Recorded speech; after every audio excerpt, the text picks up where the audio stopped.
Welcome back to Career Power Hyderabad, powered by Adda 247. So, good morning, students. Today we'll see the important MCQs. But before going into the MCQs, please subscribe our YouTube channel. Also, join our Telegram channel, and please download the Career Power app. We'll provide the link in the description.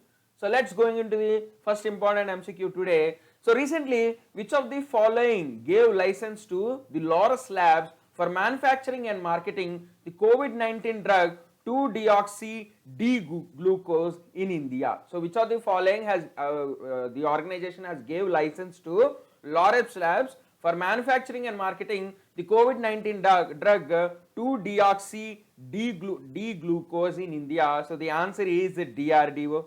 So Defense Research and Development Organization, so they gave license to the Hyderabad based pharma company Laurus Labs to manufacture and to market the COVID-19 drug 2-DG in India. So it is shortly called 2-DG, which means 2-deoxy-D-glucose. So this license was given to Laurus Labs mainly to make the drug affordable and accessible to the patients. So if you go into the details, DRDO has invited the expression of interest for nearly to grant this drug license to nearly 15 companies on first come first service.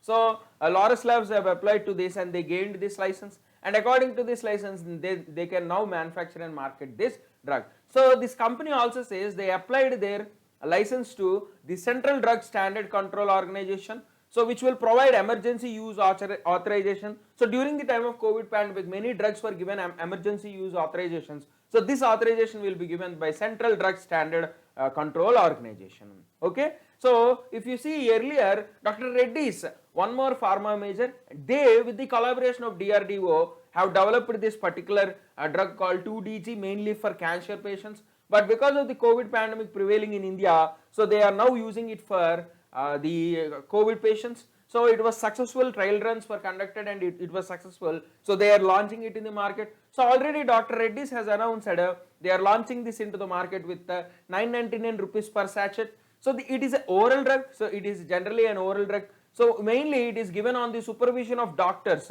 mainly to the hospitalized moderate to severe COVID-19 patients. So the next question, recently the first production lot of 12 number of short span bridging systems 10 meters were designed and developed by. So who designed this 10 meter short span bridging system? So the answer is DRDO. Again the answer is DRDO. So DRDO has designed this product. So Army is going to induct this 10-meter bridging system, which is called the short span bridging system, developed and designed by DRDO with the collaboration of Lawrence Turbo Limited. So this will play a crucial role in bridging gaps up to 9.5 in a single span and providing a 4-meter wide fully decked roadway. So this will help in ensuring the faster movement of troops whenever there are small streams. These troops are unable to cross them because of lack of infrastructure. So these bridges, these movable bridges, they can help to in the faster movement of the troops. So this project has involved the development of two prototypes of 5-meter and 10-meter SSBS, which is simply the short span bridging system. Okay, so this bridge is compatible with also the existing Sarvatra bridging system, which is 75 meters. It is compatible with it also. So remember, DRDO headquarters in Delhi and DRDO is established in 1958. So the next question, World Zoonosis Day. So World Zoonosis Day is held every year on which of the day to raise awareness about the risk of genetic diseases. So World Zoonosis Day is observed on July 6th. So the World Zoonosis Day is observed on July 6th. The main aim of the day is to create awareness about the risk of genetic diseases. So zoonosis are the infectious diseases like virus, bacteria, parasites that can spread from animals to humans. It is an animal to human transmitted disease either by direct contact or by vector borne or food borne. So these genetic diseases, we need to create awareness about this because the COVID-19 pandemic is also one of the genetic diseases. So it has a lot of importance this year. So this day is very, very important for your examination. So why July 6th is taken as the World Zoonosis Day? So on July 6, 1885, Louis Pasteur, he successfully administered the first vaccine against the rabies virus. So why July 6th is taken? Because on this day in 1885, Louis Pasteur has successfully administered the first vaccine against the rabies virus. So this rabies virus is also one genetic disease, one form of genetic disease. So genetic disease means animal to human transmitted diseases, very simple. COVID is also one type of genetic disease. Okay. The next question, Flipkart has partnered with which of the following to digitize cash on delivery payment system? So Flipkart has partnered with which of the following to digitize the cash on payment delivery system? Answer is PhonePe. So Flipkart with PhonePe, they are going to digitize the cash on delivery payment system. So they launched the contactless scan and pay feature. So using this PhonePe's QR code solution, Flipkart customers who applied for cash on delivery, they can simply scan and they can pay using their UPI app. So very simple process. So Flipkart is helping, Flipkart and PhonePe, they are helping the cash on delivery customers to make cashless, to make contactless. Simply they'll scan on the product QR code and they'll pay the amount. So this will help in reducing the personal contact, as well as it will ensure safety. So all these things for safety of transactions. So please remember, Flipkart headquartered Bengaluru, formed in 2007. Flipkart parent company Walmart. Walmart acquired Flipkart in 2008. PhonePe headquarters is in Bengaluru, same place, formed in 2015. And PhonePe's parent company is Flipkart itself. Flipkart acquired PhonePe in 2016. So next question, Project Bold, bamboo oasis on lands in drought. Bamboo oasis on lands in drought was recently launched in which state? So the bamboo oasis on lands in drought is a scheme which is recently launched on which state? So the answer is Rajasthan. So in the state of Rajasthan, Udaipur city, this particular project was launched. So it is launched by the Khadi and Village Industries Commission. So it is mainly to create bamboo based green patches in mainly the arid and semi-arid land zones. So this program was implemented in the Nichla Mandhav village in Udaipur, Rajasthan. So this project will help to create green patches mainly in arid and semi-arid regions, whereas water scarcity regions. So under this project, 5,000 samplings of special bamboo, say the Bambusa tulla and Bambusa polymorpha. So these particular varieties were planted on 16 acres of the vacant Gram Panchayati land. So this bamboo will go fast. The uses of bamboo are, it grows very fast within 3 years, and it is very famous for conserving water and reducing water evaporation. So it uses less water and it conserves a lot of water. So it is very perfect in arid regions. So it is a group of woody perennial evergreen plants. So it is not a tree, it's a grass. So this bamboo is a grass, it's not a tree, it's a grass. It comes under the grass category. So if you see about the bamboo history, northeastern states grow 70% of bamboo. So northeastern states grow 70% of the bamboo. So this particular bamboo bold project is a part of the Khadi Bamboo Festival to celebrate the 70 years of independence, Azad Ka Amrit Mahotsav. So 2022 we are celebrating 75 years of Indian independence. So this particular Khadi Bamboo Festival is part of this Azad Ka Amrit Festival, Mahotsav. So Khadi and Village Industries Commission is formed in 1956, headquartered in Mumbai. So please remember. The next question, the 52nd edition of the International Film Festival of India is held in which state? 52nd edition of the International Film Festival is held in Goa. So Goa state is launching this 52nd edition of the International Film Festival, so which will be held from 20 to 28th November. So the poster was released by the Ministry of Information and Broadcasting, Prakash Javadekar, and yesterday night he was replaced by Anurag Thakur. So Prakash Javadekar was replaced by Anurag Thakur. So it's a current affair, please remember. So new Minister of Information and Broadcasting is Anurag Thakur, not Prakash Javadekar. But day before yesterday he released this poster. So then Minister of Information was Prakash Javadekar. So this year they are launching a new award called Satyajit Ray Lifetime Achievement Award for Excellence in Cinema to honor the centenary celebrations of Satyajit Ray, the master of Indian cinema. So they are launching this award called the Satyajit Ray Lifetime Achievement Award for Excellence in Cinema. So every year they will give this award. So this particular film festival is the Asia's oldest and India's biggest international film festival, which is organized by the Directorate of Film Festivals, Ministry of Information and Broadcasting, along with the support of Goa government and Indian film industry. So this international film festival is organized by government itself, the Ministry of Information and Broadcasting, along with Goa government and Indian film industry. So this was formed in 1952. So this particular International Film Festival of India was formed in 1952. So please remember all these points. And also new Ministry of IT, Information and Broadcasting is Anurag Thakur. Information and Broadcasting is Anurag Thakur. So next, what is the auction mechanism for 14-year tenure government securities? So yesterday RBI has revived the methodology of the government securities auction method. So according to the new method, 14-year tenure government securities are used they use which method? So 14 years tenure government securities, they use which method among this following? 14-year tenure, they use which method among this following? So the answer is uniform price mechanism. So the answer is uniform price mechanism. So yesterday the RBI has changed the government securities auction methodology. According to this auction methodology, so in the uniform price mechanism, so it is used for 2-year security, 3-year security, 5-year, 10-year, 14-year and floating rate bonds. And multiple price auction method is used for 30 and 40-year bonds. So very simple, remember multiple price auction method is used for 30 and 40 years, and uniform price mechanism is used for 2, 3, 5, 10, 14 and floating rating bonds. So what is this price auction mechanisms? So very simple. So RBI will release bonds, RBI will release securities. So banks, different financial intermediaries, they will try to buy these bonds or securities. So there are two methods to auction them. So in the uniform price auction method, all the bidders are required to pay same amount for every security, even though their auction price, their quoted price is different. So in these particular uniform price mechanism, all the successful bidders, they need to pay uniform price for every security. Whereas in multiple price auction, all the successful bidders need to pay how much price they quoted. So how much price they quoted for security, they need to pay that price.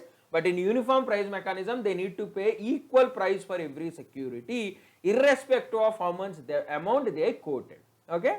So this methodology will be implemented by RBI. So remember RBI's 25th Governor Shaktikant Das, headquartered Mumbai and formed in April 1st, 1935. So uniform price mechanism, please remember, for 2-year, 3-year, 5-year, 10-year, 14-year, and multiple price mechanism for 30 and 40 years. So next question.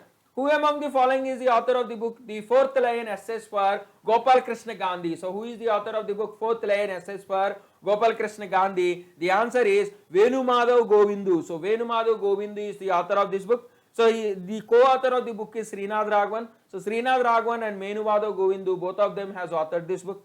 So this book is the Fisk Rift in the honor of Gopal Krishna Gandhi. So which contains 26 essays which are organized into thematic sections like literacy, culture, history, politics, environment, public affairs, and the memories. These particular essays are the memories of this person.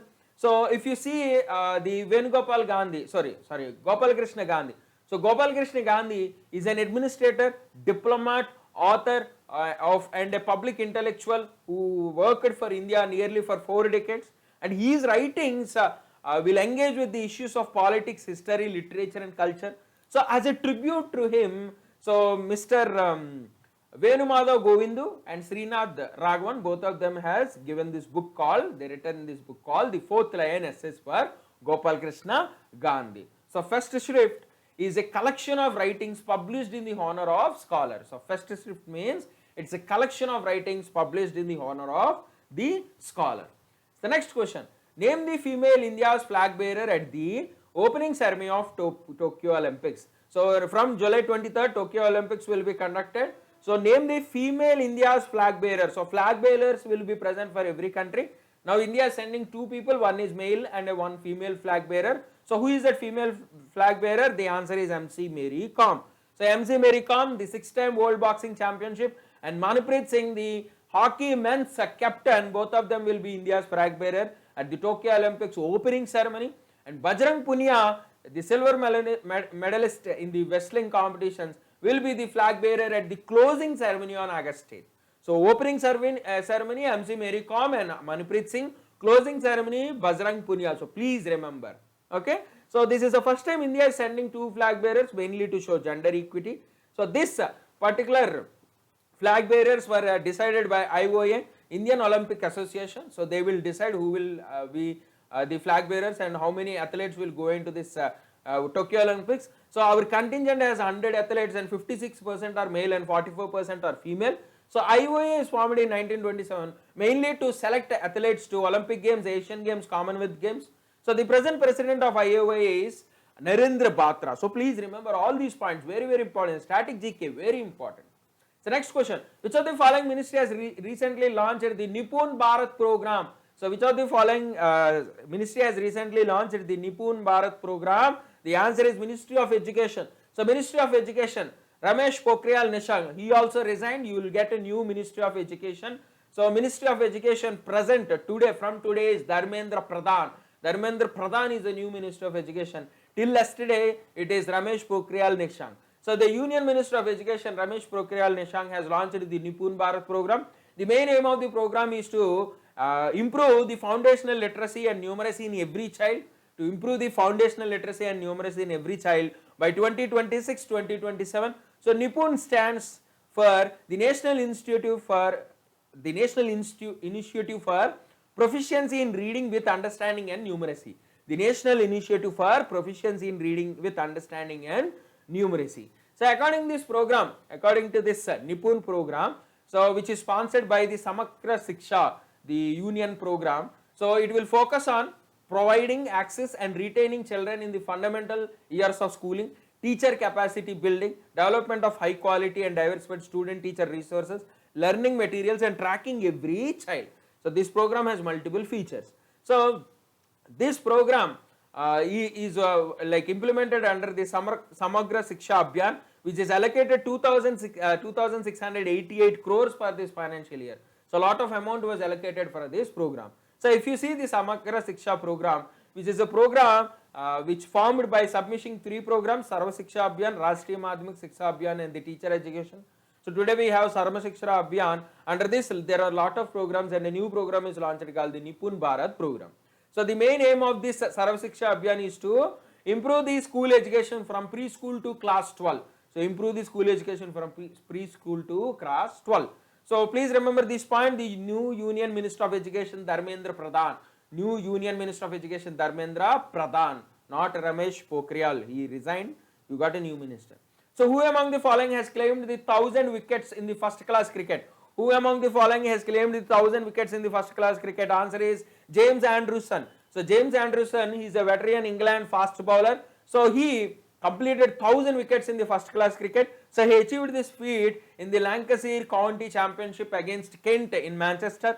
He is the 14th player to claim 1,000 wickets and the 5th player among pacers. 5th player among the pacers, fast bowlers. So the previous pacers who achieved this event are Andy Caddick, Martin McNeil, Devon McCallum, Wasim Akram. So these are the persons who achieved this 1,000 wickets, and the last bowler to achieve this feat was Andy Caddick in 2005. So please remember all these points. So next question, name the India's flag bearer at the closing ceremony of the Tokyo Olympics. You know who is the flag bearer at the closing ceremony?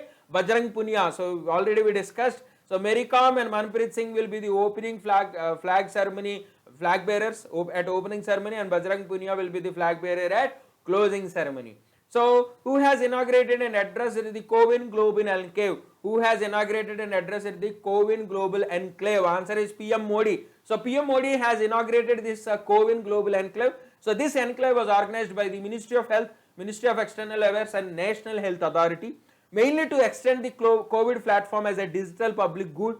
So Cowin, so you know Cowin application is used to register for COVID vaccination. So India's largest vaccination drive was done with the help of the Cowin application. So simply people can apply for vaccination in the Cowin app or Cowin website or the Arogya Setu app using their mobile number and Aadhaar card number. They can book their slots and they can go and have their vaccination, first and second dose. So this particular conclave was represented by 142 countries. They participated in this conclave. So mainly India want to promote this Cowin app, the COVID platform. So it is a cloud-based platform to be made open source. So India is making this COVID platform open source, which will be available for all the countries so that they can use it in a rightful manner.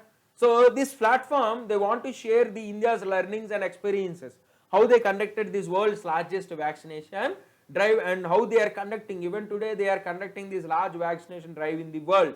So all these things have discussed in this conclave. Okay. So next question, the auction method for benchmark securities of tenure 30 years and 40 years. So what is the auction method used for 30-year and 40-year securities? We already discussed. The answer is multiple price mechanism. The answer is multiple price mechanism. So for 2, 3, 5, 10, 14 and floating rate bonds, uniform price mechanism is used, and for 30 and 40 years multiple price mechanism is used. Okay, so please remember all these points. We already discussed. So next, name the men's flag bearer at the opening ceremony of the Tokyo Olympics. So name the male men flag bearer of the opening ceremony. You know the answer. Answer is Manpreet Singh. So Manpreet Singh, Mary Kom will be the flag bearers at opening ceremony. Bajrang Punia will be the flag bearer at the closing ceremony. And for Paralympics, it is Thangavelu. You know the answer. Thangavelu. We already discussed Thangavelu for Paralympics, Tokyo Paralympics. So these are all the MCQs for today. So please subscribe our YouTube channel for more and more interesting content. Also join our Telegram channel for this PDF. Download the Career Power Hyderabad app. Our bank SSC RRB online courses have already started. So do download the app. We'll provide the link in the description. So that's it for today. We'll meet in the next class. Thank you very much.